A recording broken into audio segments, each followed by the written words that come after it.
시청자 여러분 안녕하십니까. 고영신의 시사정담 시작하겠습니다. 시청자 여러분, 이른바 민주화 유공자들이 연세대와 고려대, 이화여대 등 명문대에 민주화운동 관련자 특별 전형으로 무더기로 합격한 것으로 밝혀져서 거센 반발을 사고 있습니다. 이 문제 이종근 전 데일리안 편집국장님과 함께 짚어보겠습니다. 이 국장님. 네, 안녕하십니까. 오늘 아침 조간 보도를 보니까 네. 이런 민주화운동 유공자 특별 전형이라는 것이 있어가지고 네. 고려대, 연대, 이대 등 뭐 7개 대학인가 네. 유명 사립대에 네. 무더기로 합격을 한 것으로 이렇게 밝혀졌어요. 네네. 수험생들 입장에서는 지금 수능이 곧 얼마 안 남았습니다만은 이건 너무한 거 아니냐. 네. 그게 무슨 민주화 유공자가 벼슬도 아니고 네. 이렇게까지 특혜를 줘도 되느냐. 네. 그런 반발을 사는 건 당연한 것 같아요. 네, 그렇습니다. 오늘 기사의 핵심은 이거죠. 사실 더불어민주당이 갑작스럽게 법안을 지금 내려고 했죠. 그러니까 민주화 유공자들의 자녀들을 대학에 특혜를 좀 더 확산하자, 확대하자. 이런 어떤 보도를 처음에 했었어요. 그게 이제 반발이 굉장히 심했죠. 그런데 알고 보니까 이미 엄청나게 많은 그 자녀들이 이미 그 전형으로 합격을 했더라. 구체적인 어떤 숫자가 나온 것이죠. 자, 들여다보면 2016년도부터 2020년, 그러니까 네. 4년 동안만 따져봤을 때 5년이죠, 5년. 5년이죠. 2016년부터니까요. 5년 동안 따져봤을 때 98명, 거의 100명에 가까운 학생들이 그러니까 수시 전형으로 입학을 했고, 그러니까 사실 수시 전형에서 이 민주화 유공자 특별 전형이니까 거의 다른 것 안 보고, 아 그래 아버지 어머니가 그 운동했어, 운동권이었어, 이것만 보고 대학에 합격시킨 거고, 보면 치대도 있더라고요. 의대, 치의대, 예, 뭐 치대도 이런 것까지 있고, 다 또 연대가 제일 많습니다. 30명 가까이. 한신대가 제일 많군요. 한신대가 많고, 연대가 많고,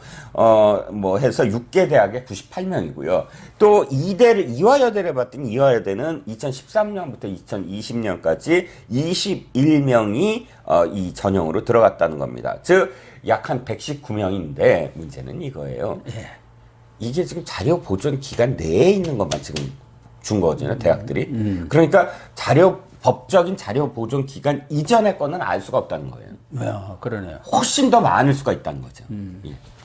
그러면 이 사람들은 자기들끼리 전형인가요? 그러니까 예를 들면 민주화 운동 유공자 자녀를 2명을 뽑겠다 하면은 그 관련된 사람들만 모아가지고 그 중에서 뽑는 거 아닙니까? 네, 맞습니다.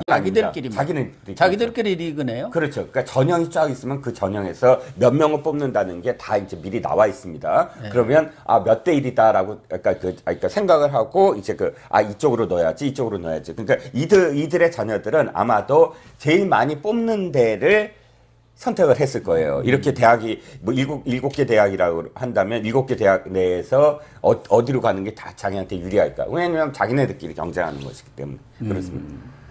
아니 그러면은 운동권 했다는 것이 그게 무슨 과거에 음서제도 아니고 아빠 찬스, 엄마 찬스를 이용하는 거 아닙니까? 왜 그렇죠. 그 사람들한테 특혜를 줘야 하나요?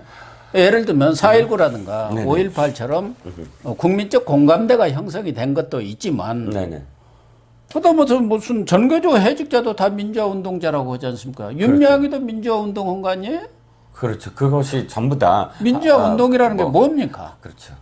포함되어 있고요. 그런데 교수님 말씀처럼 그 민주화운동이라는 것이 정말로 나라를 바꾸고 정말 그 자신의 어떤 젊음을 다 바쳐서 했다고 하더라도 나중에 이런 어떤 이득을 위해서 한다면 그 순수한 정신이 훼손되는 거 아닙니까? 그러니까 지금 보면 그들이 국가적인 어떤 혜택을 받는 게 너무 엄청나잖아요. 또 그 유공자라고 해서 국가에서 또 돈도 주고 이해찬이 같은 사람이 갑작스럽게 5.18과 관련한 그 국가 유공자가 돼서 돈을 받고 이런 것들이 그러니까 금전적으로도 나중에 보상을 받고 그 다음에 아이들까지 이렇게 대학에 가게 만든다? 그러니까 앞뒤가 이게 안 맞는 거죠.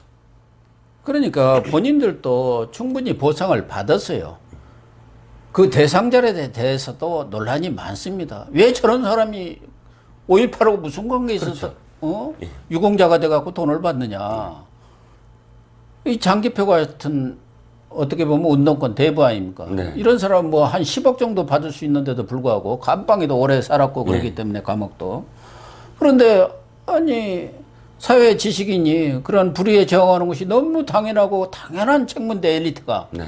왜 돈을 받느냐 했고 거부를 한 사람도 있지 않습니까? 네. 그런데 그렇지 않은 사람들 거기에 다 끼어 넣어가지고 제가 알기로도 말도 안 되는 사람까지 다 돈 받았어요. 네. 그리고 586 지금 정치인들 완전히 한 20여 년을 우리 정치를 주무르고 있고 말아먹고 있는 분들 아닙니까? 그렇죠. 주로 운동권이라는 게 그 사람들 아니에요. 그 사람들 자녀들 아닙니까? 그렇죠. 근데 실제로 이 사람들은 민주화 또 독재, 반독재 투쟁을 했다기보다는 또 제가 볼 때는 친북, 반미 투쟁한 거 아닙니까? 어디 문화원 점거고 방어하고 뭐 그런 건 사람들이에요. 그런 사람들이 민주화 운동자라고 해가지고 받는단 말이에요.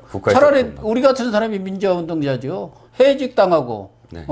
언론에서 죽기 살기로 그 어려운 상황 속에서 단 한 줄이라도 국민들한테 진실을 알리려고 노력한 사람들이지. 그 사람들 뭡니까? 네. 대학 다니면서 방어하고 정당 점거하고 뭐 그런 것뿐이 더 있어요. 북한에 가고 예. 북한에 왔다 갔다 하고 보내고. 북한 예. 그런 같은 사람들이 어떻게 민주화 운동자냐 이거죠. 그런 부분에 대해서 많은 국민들이 공감대를 갖지 못하고 있는 것이고 하물며 그 자녀들까지 지금 특혜를 주자는 거 아닙니까? 더군다나 대학 입시 가장 민감한 게 병역고 대학 아닙니까? 그렇죠. 그러니까 저는 임종석이 비서실장일 때 야당 의원들이 질문을 했어요. 당신 전향했느냐? 이 주사파에서 전향했느냐? 거기다 그 질문을 한 의원을 노려보면서 이렇게 얘기하더라고요.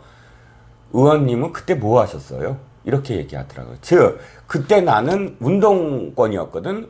운동권이었다는 게 완전히 훈장인 거죠.